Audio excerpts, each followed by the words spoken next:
Hello प्यारे बच्चों, स्वागत है आप सभी लोग का हमारे यूट्यूब चैनल के थर्ड एजुकेशन पर। दोस्तों, आज हम लोग एल्कोहल के ऊपर कुछ क्वेश्चंस के बारे में अध्ययन करेंगे जो कि आईआईटी जेईई नीट और सीईटी लेवल के लिए बहुत ज़्यादा इंपॉर्टेंट है। ठीक है, तो आपके सामने सबसे पहला क्वेश्चन दिया गया है, general formula of monohydric alcohol. Monohydric alcohol का सामान्य सूत्र यानी कि जनरल फार्मूला क्या होगा। मोनोहाइड्रिक एल्कोहल का मतलब जिसके अंदर सिर्फ और सिर्फ एक OH ग्रुप होगा। ठीक है, तो जैसे कि हम लोग अगर इसका फार्मूला लिखें तो हम कैसे लिखते हैं, CH3OH। ये सबसे छोटा एल्कोहल है इस केस में, और इसका हम कंपेयर करते हैं मेथेन के साथ। अगर हम दोनों में देखेंगे तो दोनों में सिर्फ एक ऑक्सीजन का फ़र्क है। इस कार्बन से आपका 3 हाइड्रोजन और एक OH लगा है, और इसमें मेथेन में इस कार्बन से 4 हाइड्रोजन लगे हैं। एरो दिख रहा है ना, ठीक है। तब इस केस में अगर हम लोग देखें तो ये आपका एक एल्केन है, और एल्केन का फार्मूला हम सभी लोग को पता है क्या होता है, CnH2n+2 होता है। तो इसके अंदर भी ये चीज़ तो अवश्य होगा, CnH2n+2, और इसके साथ एक ऑक्सीजन बढ़ जाएगा जो कि यहाँ पर ये बढ़ा हुआ है। ठीक है, तब इस केस में इस क्वेश्चन का आंसर हो जाएगा ए वाला। ठीक है, CnH2n+2 ये हो जाएगा आपका मोनोहाइड्रिक एल्कोहल का फार्मूला। ठीक है, या फिर इस केस में हम इसको एक और तरीके से देख सकते हैं कि आपका ये जो फार्मूला है यहाँ पर इस चीज़ को हम एक चीज़ और बोल सकते हैं, वो हो जाएगा आपका CnH2n+1। यहाँ पर इस प्रकार से बोल दें और यहाँ पर OH कर दें। ये चीज़ करने से ये हमको फ़ायदा होगा कि हमको पता चल रहा है कि ये जो ऑक्सीजन है, मतलब इस ऑक्सीजन पर जो हाइड्रोजन लगे हैं वह OH ग्रुप का है, यानी कि इस केस में ये वाला भी सही है। लेकिन इस केस में जो बेटर ऑप्शन होगा वो बी वाला हो जाएगा, क्योंकि यहाँ पर आपका एल्कोहल पूछा है तो एल्कोहल को हमें इस रूप में रिप्रेजेंट करना पड़ेगा। ठीक है, नेक्स्ट क्वेश्चन आपके सामने दिया गया है, एथेनॉल इज ए। एथेनॉल क्या है, wood spirit, grain of alcohol, denatured spirit, या फिर रबिंग एल्कोहल। तब इस केस में आपका जो एथेनॉल होता है ये आपका होता है ग्रेन एल्कोहल। ग्रेन एल्कोहल का मतलब जो हमें अनाज से प्राप्त होता है। ठीक है, वुड स्पिरिट जो है मेथेनॉल होता है। ठीक है, इस प्रकार से हम लोग इसको कर लेंगे। नेक्स्ट क्वेश्चन दिया है, functional group of alcohol is. Alcohol में कौन सा फंक्शनल ग्रुप होता है, तो एक छोटा बच्चा भी बता सकता है कि फंक्शनल ग्रुप एल्कोहल में OH होता है। ठीक है, इस प्रकार से इसको हम लोग कर सकते हैं।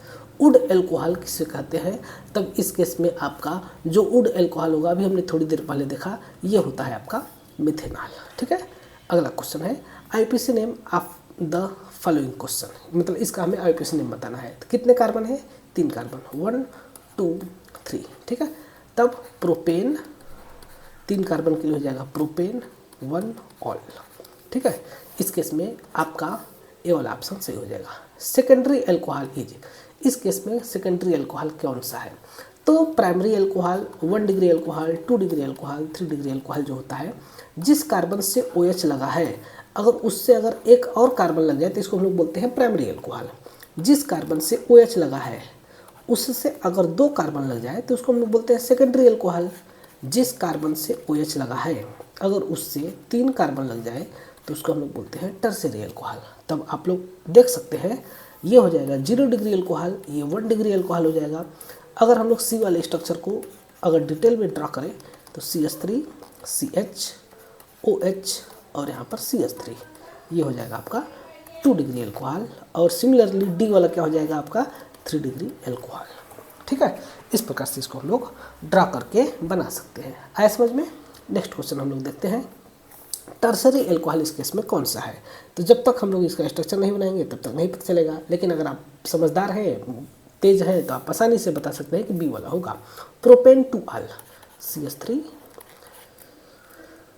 CH OH CH3 ये होता है आपका प्रोपेन 2 ऑल का फार्मूला। ठीक है, कितना आसान क्वेश्चन है। तो ये आपका है 2 डिग्री एल्कोहल। अब अगला दिया है 2 मिथाइल प्रोपेन 2 ऑल, मतलब CCCOH और यहाँ पर CH3 ये हो जाता है आपका 2 मिथाइल प्रोपेन 2 ऑल। ये आपका हो जाएगा 3 डिग्री एल्कोहल।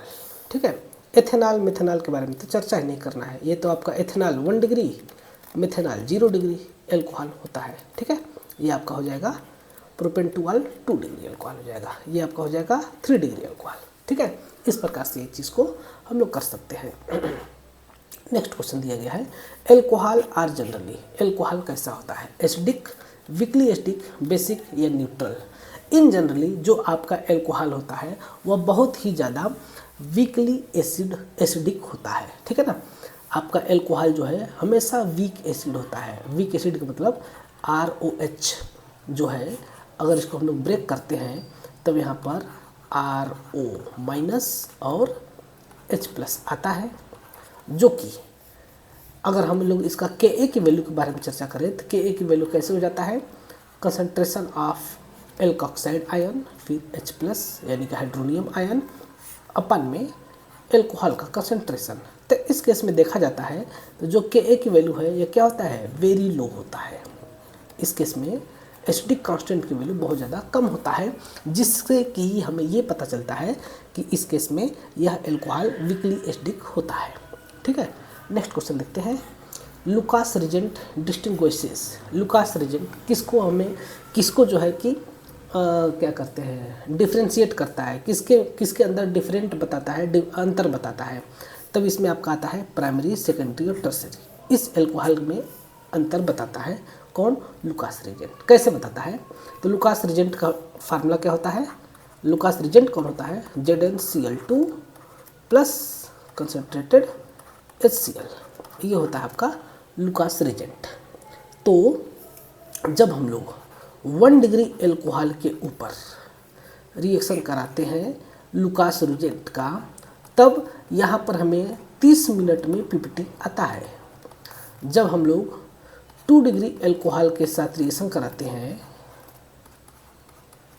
लुकास रीजेंट के साथ, तब हमें लगभग 15 मिनट में प्रेसिपिटेट प्राप्त होता है। टर्बिड लिक्विडिटी का मतलब कि वाइट कलर का प्रेसिपिटेट आता है।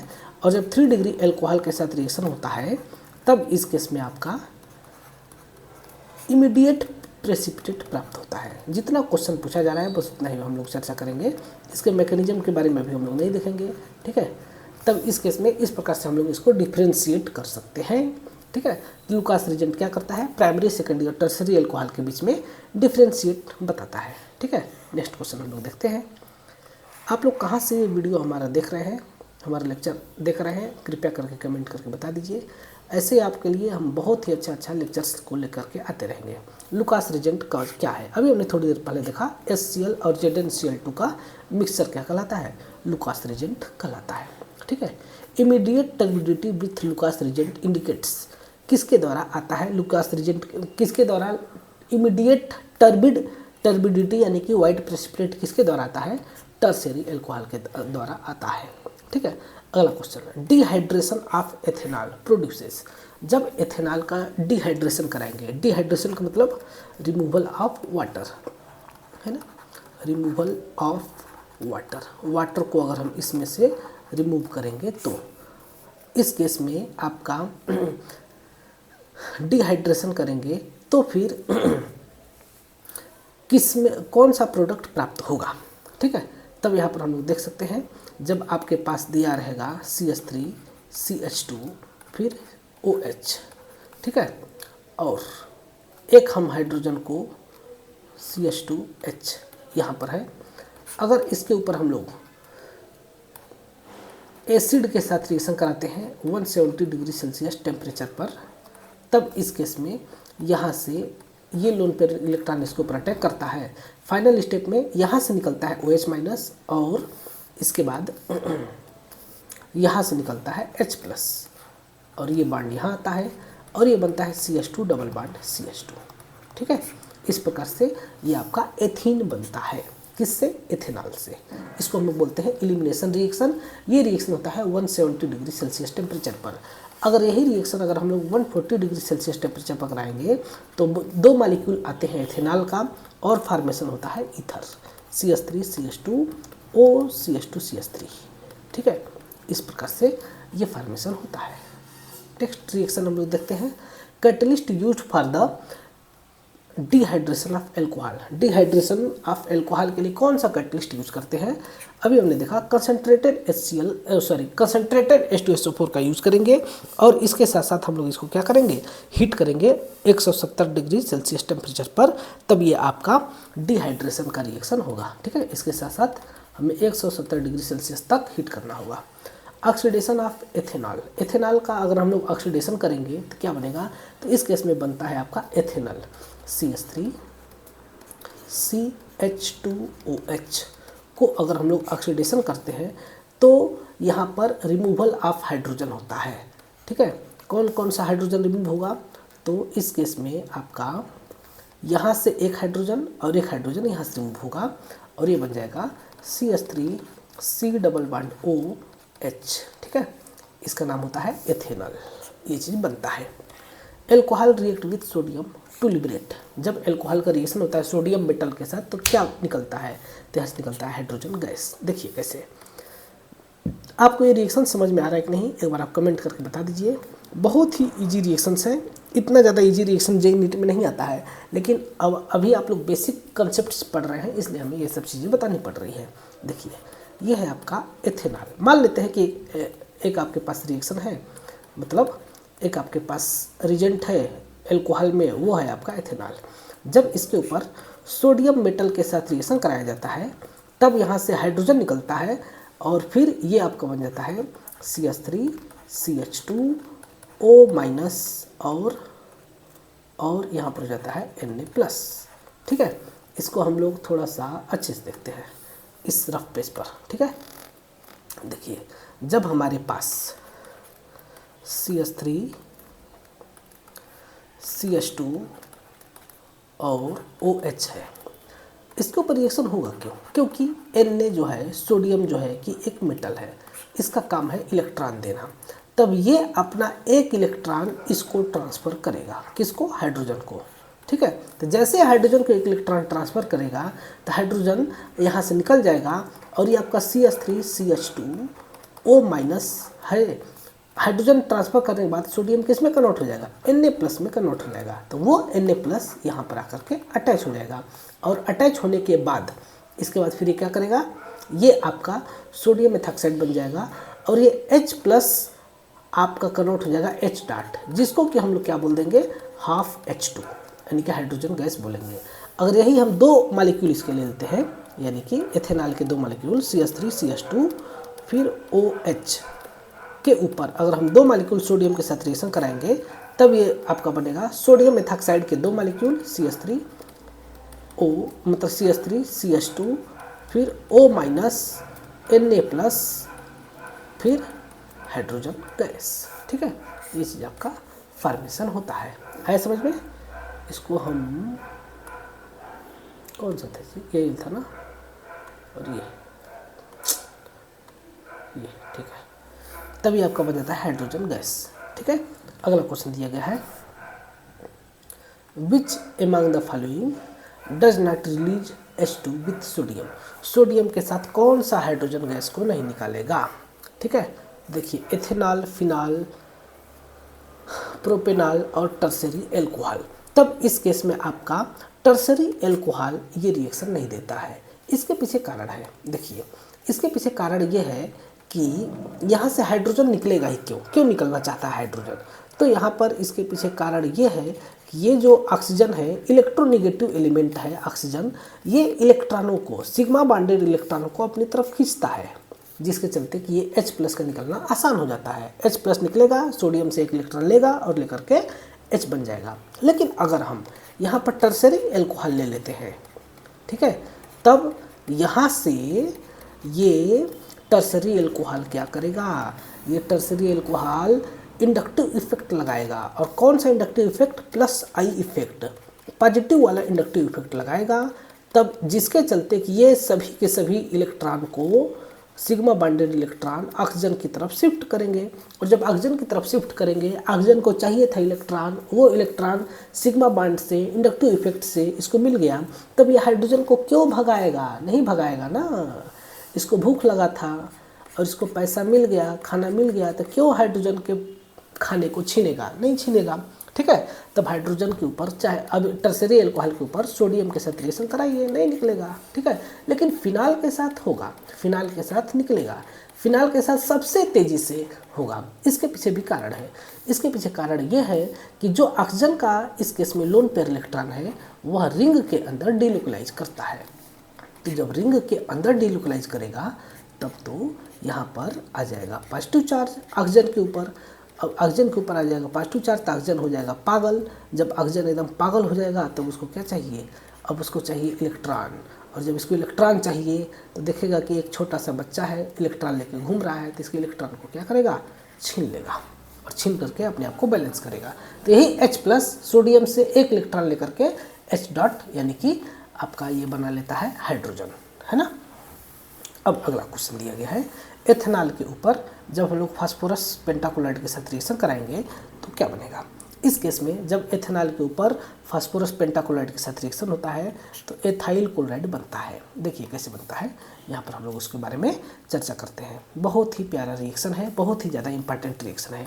जब हम लोग एथाइल क्लोराइड के ऊपर CH3 CH2 और Cl के ऊपर फास्फोरस एक सेकेंड एथेनॉल के ऊपर ना, हाँ, PCl5 के साथ रिएक्शन कराते हैं तब इस केस में ये आपका बनता है CH3 CH2 और Cl और बाहर निकलता है POCl3 प्लस HCl। ये चीज़ आपका फॉर्मेशन होता है, आया समझ में। इस प्रकार से इस केस में यहाँ पर रिएक्शन होता है, इसको हम लोग बोलते हैं एथाइल क्लोराइड। ओके, इस प्रकार से इस रिएक्शन को हमें समझना था। चलिए, तो इसका ये वाला आंसर हो जाएगा absolute alcohol means. Absolute alcohol का क्या मतलब होता है, तो इसका मतलब होता है 100% प्योर अल्कोहल। जो 100% प्योर अल्कोहल होता है उसको हम लोग क्या बोलते हैं, एब्सोल्यूट अल्कोहल। अगला दिया गया है डीनेचुरेटेड अल्कोहल कंटेंट्स। डीनेचुरेटेड अल्कोहल में क्या क्या होता है, तब यहाँ पर इस केस में आपको याद करने वाला चीज़ है ethanol plus methanol plus pyridine. ये तीनों का कॉम्बिनेशन को हम लोग क्या बोलते हैं, डीनेचुरेटेड अल्कोहल बोलते हैं। आए समझ में। इस प्रकार से इस क्वेश्चन को करना था। नेक्स्ट क्वेश्चन के बारे में हम लोग देखते हैं 20 number question. Industrial production of ethanol is done by. Industry में किस प्रकार से हम लोग एथेनॉल को प्रोड्यूस करते हैं, तो यहाँ पर आपका दोनों प्रोसेस, फर्मेंटेशन प्रोसेस के द्वारा भी और catenation hydration of ethene, sorry catalytic hydration of ethene के द्वारा भी, दोनों के द्वारा हम लोग क्या करते हैं, हम लोग इंडस्ट्री में अल्कोहल एथेनॉल को बनाते हैं। फर्मेंटेशन में कैसे होता है, तो फर्मेंटेशन में आपको जो गेहूं है या चावल है उसमें थोड़ा सा पानी मिला करके और फिर अल्कोहल बनाने वाले बैक्टीरिया को उसमें मिला देते हैं, जो कि धीरे धीरे कुछ दिनों में वह फर्मेंट हो करके यानी कि सड़ करके एथेनॉल में बन जाता है। ठीक है, याद रखें कि ये चीज़ जब बनाया जाता है तो ये चीज़ सनलाइट के एब्सेंस में बनाया जाता है। अगर सनलाइट के प्रेजेंस में बनाया जाता है तो एथेनॉल के बजाय मिथेनॉल बन जाता है। ठीक है, अगला क्वेश्चन है, अब मतलब अगला इसमें दिया है catalytic hydration of ethene. Ethene के ऊपर किसी एक मेटल कैटलिस्ट के प्रेजेंस में अगर हम लोग वाटर के साथ रिएक्शन करा देते हैं तो भी आपका क्या होता है, एथेनॉल बन जाता है। जैसे कि हाइड्रोबोरेशन ऑक्सीडेशन भी इसी का एक पार्ट होता है। ठीक है, और भी बहुत सारे प्रोसेस है जिसके द्वारा बनाया जाता है। Ethanol converted into ethene, ethanol convert हो जा रहा है एथीन में, तो इसमें क्या हो रहा है, डिहाइड्रेशन हो रहा है। अभी हम लोग थोड़ी देर पहले देखे थे ना, इस केस में क्या होता है, डिहाइड्रेशन होता है। जैसे कि CH2H CH2OH।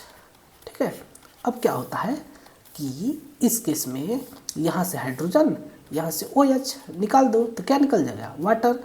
तब ये क्या बन जाएगा, CH2 डबल बॉन्ड CH2। कितना प्यारा रिएक्शन है। तो इस केस को हम लोग क्या बोलते हैं, डिहाइड्रेशन। डी का मतलब होता है निकलना, हाइड्रेशन का मतलब वाटर है। जैसे आप लोग सुने होंगे ना, कोई गर्मी के दिनों में लोगों को डिहाइड्रेशन हो जाता है। डिहाइड्रेशन का मतलब पानी की कमी हो जाती है, क्योंकि पानी बॉडी से निकल जाता है ना, जब तबीयत खराब होता है लोगों का तब। ठीक है, चलिए नेक्स्ट रिएक्शन के बारे में देखते हैं। Oxidation of primary alcohol gives, बिना ऑप्शन दिए देखे बता सकते हैं कि जब भी प्राइमरी अल्कोहल का ऑक्सीडेशन होगा तो उस केस में आपका एल्डिहाइड बनेगा। कैसे, देखिए एथेनॉल ही लेते हैं, CH3 CH2OH OH। ठीक है, इसको हम थोड़ा सा ओपन करके लिखते हैं, CHOH। अब ऑक्सीडेशन का मतलब होता है एडिशन ऑफ ऑक्सीजन।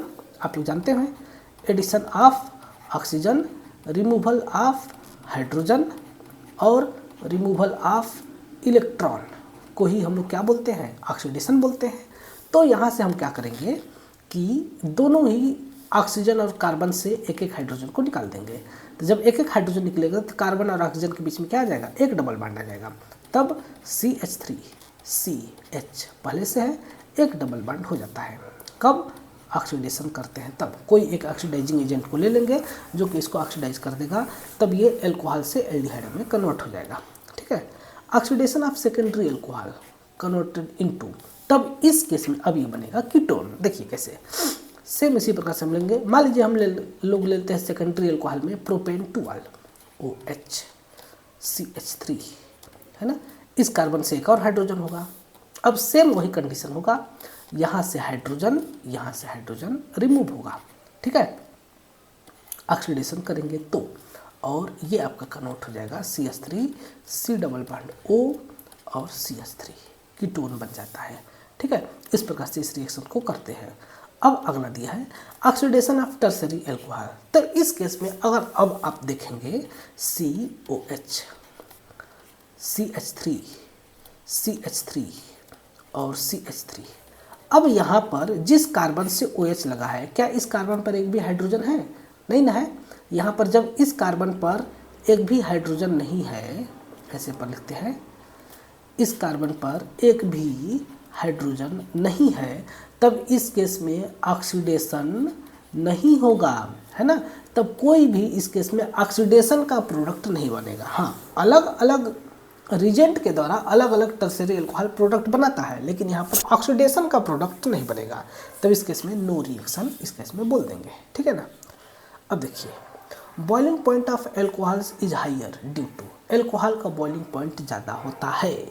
इसके पीछे कारण क्या है, तो इसके पीछे कारण ये है कि जो एल्कोहल होता है ना, वह किसी दूसरे मॉलिक्यूल एल्कोहल के साथ हाइड्रोजन बॉन्डिंग करता है। हाइड्रोजन बॉन्डिंग का मतलब मोस्ट इलेक्ट्रोनेगेटिव एलिमेंट जैसे फ्लोरीन, ऑक्सीजन और नाइट्रोजन के साथ दूसरे एलिमेंट का, यानी कि दूसरा कोई हाइड्रोजन आकर के अटैच हो जाए, तो इसी को हम लोग क्या बोलते हैं, उसी को हम लोग बोलते हैं हाइड्रोजन बॉन्डिंग। जैसे ही ये वाला ऑक्सीजन इस हाइड्रोजन को अटैच होगा, ये वाला ऑक्सीजन इस हाइड्रोजन के साथ अटैच होगा, ये हाइड्रोजन किसी अदर ऑक्सीजन के साथ अटैच होता, ये हाइड्रोजन किसी अदर ऑक्सीजन के साथ अटैच होगा, तब इसको हम लोग क्या बोलते हैं, इसको हम लोग बोलते हैं हाइड्रोजन बॉन्डिंग। इस हाइड्रोजन बॉन्डिंग के चलते ही एल्कोहल का बॉइलिंग पॉइंट ज़्यादा होता है।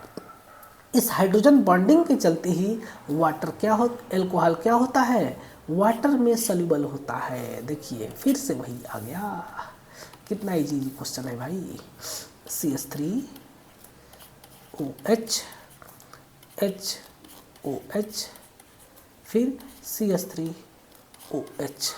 ठीक है, अब यहाँ पर भी आपका हाइड्रोजन बॉन्डिंग होता है वाटर के साथ। अब यहाँ पर आपको हाइड्रोजन बॉन्डिंग देखने को मिलेगा। तो इस हाइड्रोजन बॉन्डिंग के चलते ये वाटर में क्या होता है, डिजॉल्व हो जाता है एल्कोहल। आया समझ में, कितना इजी क्वेश्चन है। Next question, methanol is poisonous because it forms. क्यों, ऐसा क्यों होता है, तो ये आपको एनसीईआरटी में देखने को साफ साफ मिल जाएगा। मिथेनॉल जहरीला होता है क्योंकि यह पहले बनाता है फॉर्मेल्डिहाइड और इसके बाद ये कन्वर्ट हो जाता है फार्मिक एसिड में, इसलिए क्या हो जाता है, जहरीला हो जाता है। CH3OH मिथेनॉल, ऑक्सीडेशन होगा इसका, तब ये कन्वर्ट हो जाता है C double bond OH। Carbon से एक हाइड्रोजन और ऑक्सीजन से एक हाइड्रोजन निकल गया और ये बन जाता है फॉर्मेल्डिहाइड, है ना। ये आपका कन्वर्ट हो जाता है फॉर्मेल्डिहाइड में, और अब ये फॉर्मेल्डिहाइड के ऊपर ऑक्सीडेशन फिर से होता है, तब ये कन्वर्ट हो जाता है फार्मिक एसिड में OH, और यहाँ पर H हो जाता है। ठीक है, तब ये अब आपका कन्वर्ट हो जाता है किसके अंदर, फार्मिक एसिड के अंदर। आया समझ में। अगला question, ethanol react with hot concentrated H2SO4 to form. Ethanol react होता है हॉट कंसनट्रेटेड H2SO4 के साथ, तब क्या बनता है, तो देखिए जब टेम्परेचर होगा 140 डिग्री सेल्सियस तब बनेगा एथीन, और जब टेम्परेचर होगा 170 डिग्री सेल्सियस तब बनेगा आपका डाईएथाइल ईथर। तो यहाँ पर बोला है हॉट, है ना।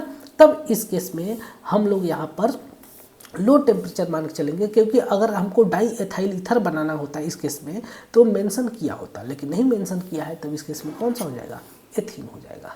ठीक है, नेक्स्ट क्वेश्चन देखते हैं। बोला है strongest acid among the following is, इसमें से कौन सा स्ट्रॉन्गेस्ट एसिड है, ये चीज़ आपसे पूछा जा रहा है। देखते हैं, वाटर, एथेनॉल, फिनॉल, मिथेनॉल।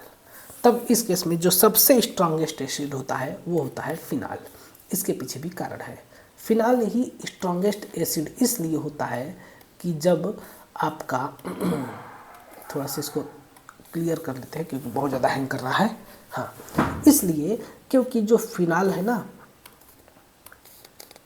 इसका हाइड्रोजन रिमूव होता है, और रिमूव होने के बाद जब ये हाइड्रोजन को रिमूव करता है, तो देखिए कोई भी चीज़ एसिड या बेस कब तब डिपेंड करता है कि अगर उसका हम कंजुगेट पेयर बना रहे हैं तो क्या वो कंजुगेट पेयर स्टेबल है कि नहीं। तो हाँ, इसका कंजुगेट पेयर स्टेबल है। तो जब कंजुगेट पेयर स्टेबल है तो बाकी सब के मुकाबले क्या हो जाएगा, ये स्ट्रॉन्ग हो जाएगा। तब इस केस में फिनाल सबसे ज़्यादा स्ट्रॉन्गेस्ट एसिड होता है। अगर हम इन चारों के आर्डर के बारे में बात करें तो सबसे ज़्यादा स्ट्रॉन्गेस्ट हो जाएगा सी, फिर होगा डी यानी मिथेनॉल, फिर होगा आपका एथेनॉल, है ना, फिर होगा आपका एथेनॉल, और लास्ट में वाटर। वाटर तो आपका न्यूट्रल होता है। ओके, इस प्रकार से इसको हम लोग करते हैं। अब देखिए, which test distinguishes ethanol and methanol. Ethanol और मिथेनॉल को कौन सा टेस्ट डिस्टिंग्विश करता है, तब इस केस में आयोडोफॉर्म टेस्ट बताता है। आयोडोफॉर्म टेस्ट एथेनॉल देगा, मिथेनॉल नहीं देगा। ये चीज़ आप लोग देख भी चुके होंगे, है ना। क्यों, क्योंकि अगर एथेनॉल हमारे पास है तो इसके पास बीटा कार्बन पर 3 हाइड्रोजन है। तो आपका आयोडोफॉर्म टेस्ट का डेफिनेशन ही होता है कि ऐसे एल्डिहाइड या कीटोन जिसके अल्फा कार्बन पर 3 हाइड्रोजन हो, या फिर बीटा एल्कोहल पर 3 हाइड्रोजन हो। सिंपल भाषा में फिर से, ऐसे एल्डिहाइड या कीटोन जिसके अल्फा कार्बन पर 3 अल्फा हाइड्रोजन हो, या फिर ऐसे एल्कोहल जिसके बीटा कार्बन पर 3 हाइड्रोजन हो, वो आपका आयोडोफॉर्म टेस्ट देता है। तो कौन देगा, एथेनॉल देगा, क्योंकि इसके पास बीटा कार्बन पर 3 हाइड्रोजन है ना। लेकिन मिथेनॉल के पास तो बीटा कार्बन ही नहीं है, तो हाइड्रोजन कहाँ से होगा, नहीं होगा ना। ठीक है, इस प्रकार से हमको इसको करना था। अगला question, iodoform test is given by, किसके द्वारा आयोडोफॉर्म टेस्ट दिया जाएगा। तो अभी हमने बताया जिसके बीटा कार्बन पर 3 हाइड्रोजन हो वही देगा। इसके पास तो है ही नहीं, इसके पास है, ये भी देगा ना। देखिए CH3, ऐसे एल्कोहल जिसके बीटा कार्बन पर 3 हाइड्रोजन हो, है ना। तब ये आपका कार्बन, अल्फा कार्बन, ये बीटा, ये बीटा। ठीक है, तो ये दोनों देंगे, बोथ A एंड C हो जाएगा। The product formed dehydration of 2-मेथाइल प्रोपेन 2-ऑल का जब हम लोग डिहाइड्रेशन कराएंगे तो क्या प्रोडक्ट फार्मेशन होगा, एल्कीन फार्मेशन होगा। भैया देख लीजिए कैसे, CH3 COH CH3 और CH3। जब इसके ऊपर डिहाइड्रेशन कराते हैं, यानी कि सबसे पहले हम लोग H+ का रिएक्शन कराएंगे, तब एल्कोहल का ऑक्सीजन का लोन पेयर इलेक्ट्रॉन अटैक होगा और बन जाएगा CH3 COH2 प्लस चार्ज, यहाँ पर CH3, ठीक है, और यहाँ पर CH3। अब यहाँ से रिमूव होगा क्या, वाटर मालिक्यूल -H2O। जैसे रिमूव हो जाएगा तब ये बन जाएगा 3 degree carbocation, C plus CH3 CH2H करो और यहाँ पर CH3। अब अगले केस में यहाँ से H+ रिमूव होगा, ये सिग्मा बॉन्ड इन दोनों के बीच में आ जाएगा और पाई बॉन्ड फॉर्मेशन हो जाएगा, और लास्ट में बन जाएगा CH3 C double bond CH2 और यहाँ पर CH3। तो ये क्या है, एक एल्कीन है, इस एल्कीन का नाम क्या हो जाएगा, 2 मेथाइल प्रोपीन, है ना। तो ये एल्कीन फॉर्मेशन यहाँ पर होगा, आए समझ में। Ethanol on heating with KMnO4, potassium hydroxide के साथ इसको हीट किया जा रहा है, तो इस केस में फाइनल प्रोडक्ट क्या बनेगा। तो जब एथेनॉल को, potassium permanganate strong oxidising agent है, इसके साथ अगर इसको हीट किया जाता है तब इसके में जो फाइनल प्रोडक्ट बनता है वो होता है एथेनोइक एसिड। सबसे पहले एथेनॉल कन्वर्ट होता है एथेनॉल में, फिर इसके बाद ऑक्सीडाइज होकर के अगेन कन्वर्ट हो जाता है एथेनोइक एसिड में। CH3 CH2OH के ऊपर ऑक्सीडेशन होगा पोटेशियम परमैंगनेट के साथ, तब ये कन्वर्ट होगा सबसे पहले CH3 C double bond OH ethanol में, अगेन ऑक्सीडेशन होगा और फिर ये कन्वर्ट हो जाएगा CH3 C double bond OH में, ठीक है। इस प्रकार से alcohol with list boiling point, कौन से एल्कोहल के पास बॉइलिंग पॉइंट सबसे कम होगा। तो देखिए जैसे जैसे इसका मॉलिक्यूलर वेट बढ़ेगा बॉइलिंग पॉइंट भी बढ़ेगा एल्कोहल का, मेथेनॉल, एथेनॉल, ब्यूटेनॉल, प्रोपेनॉल। तो देखिए इसमें आपका 1 कार्बन, इसमें 2 कार्बन, इसमें 4 कार्बन, इसमें 3 कार्बन, तो जिसमें जब सबसे ज़्यादा कार्बन उसका बॉइलिंग पॉइंट ज़्यादा, उसका मॉलिक्यूलर वेट ज़्यादा, बस सिंपल सा। Ethanol react with sodium forms, क्या बनाएगा, सोडियम एथॉक्साइड बनेगा। थोड़ी देर पहले हमने इसको देखा था, CH3 CH2OH के ऊपर रिएक्शन होगा सोडियम के साथ, तब ये बनाएगा CH3 CH2O माइनस Na+ और हाफ H2 हाइड्रोजन गैस बाहर निकल जाएगा, तो इसका नाम क्या हो जाएगा, sodium ethoxide. Glycerol is, glycerol क्या है, ट्राईहाइड्रिक एल्कोहल है, क्योंकि इसके केस में 3 OH ग्रुप होते हैं, है ना, 3 OH होते हैं, इसलिए इसका नाम क्या होता है, ग्लिसरॉल होता है, ठीक है। इसका कॉमन नेम ग्लिसरॉल होता है, IUPAC नेम हो जाएगा प्रोपेन 1,2,3 ट्राइऑल, प्रोपेन 1,2,3 ट्राइऑल, ठीक है। अगला क्वेश्चन दिया है molecular formula of glycerol, glycerol का मॉलिक्यूलर फार्मूला क्या होगा। तो सभी कार्बन को काउंट कर लेते हैं, C3, हाइड्रोजन कितने हैं, 2 2 4 5 5 3 8 H8 और O3, C3H8O3, ये इसका मॉलिक्यूलर फार्मूला हो जाएगा। Proof spirit contents, proof spirit contents, proof spirit में क्या होता है, यहाँ पर एक क्वेश्चन दिया गया है। तब इस केस में 57.1% एथेनॉल होता है बाई वॉल्यूम से, इसको हम लोग क्या बोलते हैं, इसको हम लोग बोलते हैं प्रूफ स्पिरिट, है समझ में। ये सब क्वेश्चन, कुछ क्वेश्चंस ऐसे होते हैं जिसको क्या करना पड़ता है, आपको इन्फॉर्मेटिव होते हैं, उसको रटना पड़ता है, याद करना पड़ता है। अब देखिए does not give iodoform test, concept बता चुके हैं। बीटा कार्बन के ऊपर आपका 3 हाइड्रोजन हो, इसमें तो बीटा कार्बन नहीं है तो यही नहीं देगा, ये भी आपका देगा,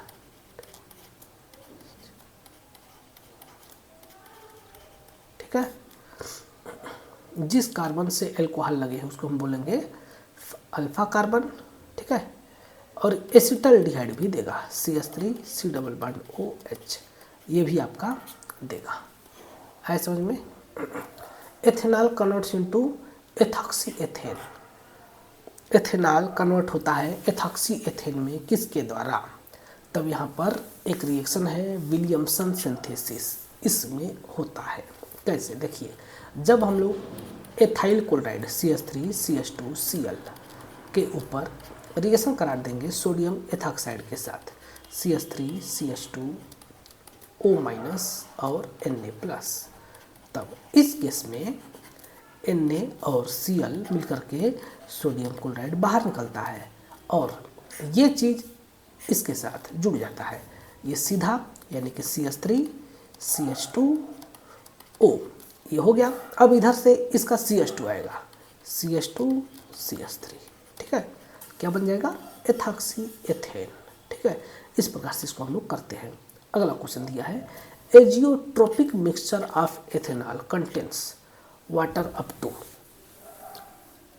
एथेनॉल के एजियोट्रोपिक मिक्सचर में वाटर कितना होता है, इस केस में आपको बताना है। तब इस केस में जो वाटर होता है वो होता है 95.6% तक। है समझ में। Phenol is more acidic than alcohol due to resonance, है ना। अभी हमने थोड़ी देर पहले इसका रेजोनेंस वाला स्ट्रक्चर बनाकर दिखाया था। जब फिनाल में से एक हाइड्रोजन निकाल देंगे तब ऑक्सीजन पर आ जाता है एक माइनस चार्ज, तो ये माइनस चार्ज रिंग के अंदर डीलोकलाइज करता है, जिसके चलते रेजोनेंस जनरेट होता है। ऐसा में डीनेचुरेटेड स्पिरिट इज, डीनेचुरेटेड स्पिरिट कैसा होता है इसके बारे में बताना है। तब ये आपका जो है कि पॉइजनस होता है, जहरीला एल्कोहल होता है, जे देख करके भाग जाओ। Sodium ethanol gives, sodium plus ethanol gives, अभी हम लोग देखें सोडियम एथॉक्साइड प्लस हाइड्रोजन हो जाएगा। Which will form the fastest alkene on dehydration, dehydration के दौरान सबसे तेजी से एल्कीन कौन बनाएगा। तब इस केस में आपका टर्सरी एल्कोहल सबसे तेजी से एल्कोहल मतलब कि एल्कीन फॉर्मेशन करता है।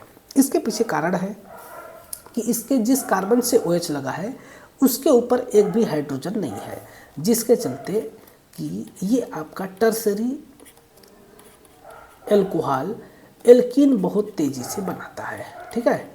अदर एल्कोहल जो है वो ऑक्सीडेशन होते हैं तेजी से, लेकिन इसका एल्कीन फास्ट बनता है। ठीक है, इसका एल्कीन फास्ट बनता है, ये बॉन्ड यहाँ अटैक करता है और ये आपका बन जाता है C double bond CH2 CH3 CH3। ठीक है, इस प्रकार से। नेक्स्ट क्वेश्चन के बारे में देखते हैं। Ethanol is oxidised to aldehyde using, ethanol को ऑक्सीडाइज करने के लिए एल्डिहाइड में किसका किसका यूज करते हैं।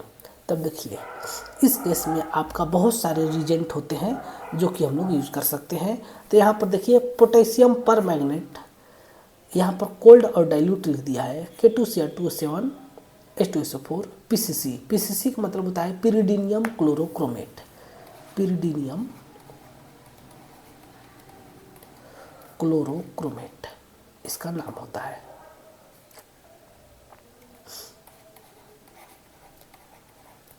क्रोमेट। ठीक है, इन सभी के द्वारा हम लोग क्या करते हैं, इन सभी के द्वारा हम लोग एथेनॉल को ऑक्सीडाइज करते हैं। लेकिन इस केस में B और C से सबसे तेजी से सबसे बेस्ट तरीके से एथेनॉल को एल्डिहाइड में ऑक्सीडाइज किया जा सकता है। तो इस केस में D वाला ऑप्शन हो जाएगा।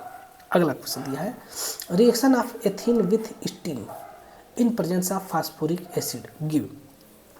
हमें एथीन का रिएक्शन कराना है भाप के साथ फास्फोरिक एसिड यानी कि एसिड के प्रेजेंस में, तब क्या बनेगा।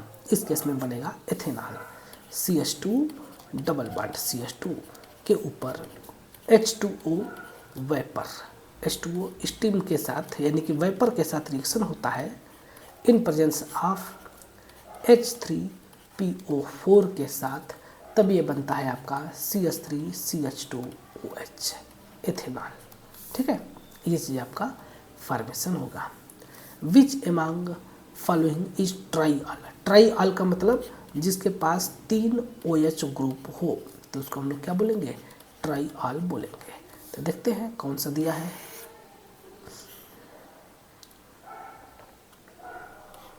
ग्लिसरॉल, ग्लाइकॉल, मेथेनॉल, फिनॉल, तो ग्लिसरॉल होगा। अभी हम लोग थोड़ी देर पहले इसके बारे में 2 क्वेश्चंस कर चुके हैं। ठीक है, नेक्स्ट क्वेश्चन दिया है most reactive towards Lucas reagent, Lucas reagent के प्रति कौन सबसे तेजी से रिएक्टिव होगा। तो इस केस में होता है 3 डिग्री एल्कोहल, सबसे ज़्यादा रिएक्टिव होता है। इस केस में देखें कौन सा है, ये आपका 0 डिग्री एल्कोहल है मेथेनॉल CH3OH।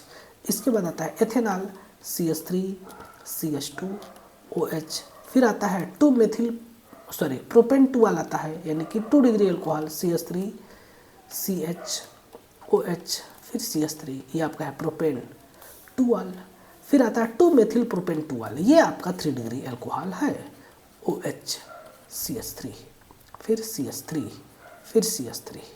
ठीक है, ये है आपका 2 मेथाइल प्रोपेन 2 वाल। ऐसे में ethanol react with acetyl chloride, ethanol का रिएक्शन कराते हैं एसिटिल क्लोराइड के साथ, तो क्या फॉर्मेशन होगा? तो यहाँ पर ये फॉर्मेशन होता है एस्टर। देखिए CH3COCl, इसका नाम होता है एसिटिल क्लोराइड। इसके ऊपर रिएक्शन हमको कराना है एथेनॉल के साथ, ठीक है, यानी कि OH फिर CH2CH3 के साथ जब रिएक्शन होगा तब यहाँ से ये आपका क्लोरीन और ये आपका हाइड्रोजन HCl बन करके बाहर निकलेंगे और ये आपका बन जाएगा, बाकी बचे हुई चीज़ आपस में ऐड हो जाएंगे। CH3 C double bond O फिर CH2CH3, इसका नाम होता है, जो हम ग्रीन कलर में कवर किए हैं, इसका नाम होता है एस्टर, है ना। और इस पूरे फार्मूले का नाम हो जाएगा एथाइल एथेनोएट। एथाइल, एक सेकेंड, हमने सही जगह नहीं लिखा है, थोड़ा सा इसको नीचे करें क्योंकि आप लोग को हमारे फोटो के चलते नहीं दिखाई दे रहा है। अब दिखाई दे रहा है ना? हाँ, इसका नाम हो जाएगा एथाइल और एथेनोएट, एथेनोएट, ठीक है, एथाइल एथेनोएट इसका नाम हो जाता है, ठीक है। इस प्रकार से हम लोगों ने इस क्वेश्चन को कर लिया। आपके सामने इन सभी क्वेश्चंस का हमने यहाँ पर स्क्रीन पर आंसर को दिखा दे रहे हैं, आप लोग देख सकते हैं, ठीक है। ये इस प्रकार से सारे क्वेश्चंस को हम लोग कर लिए। तो आप लोग को ये सेशन कैसा लगा आप हमें कमेंट करके ज़रूर बताइएगा, ठीक है। अगर आपको पसंद आ रहा हो हमारा चैनल, हमारा पढ़ाया हुआ, तो लाइक और सब्सक्राइब कर सकते हैं, बाकी कोई ज़रूरी नहीं है, ठीक है। लाइक और सब्सक्राइब मांगने वाली चीज़ नहीं है, जिसको ज़रूरत होगा वो करेगा, ठीक है। चलिए ठीक है, मिलते हैं अगले नेक्स्ट वीडियो में, तब तक के लिए आप सभी लोग का बहुत बहुत धन्यवाद।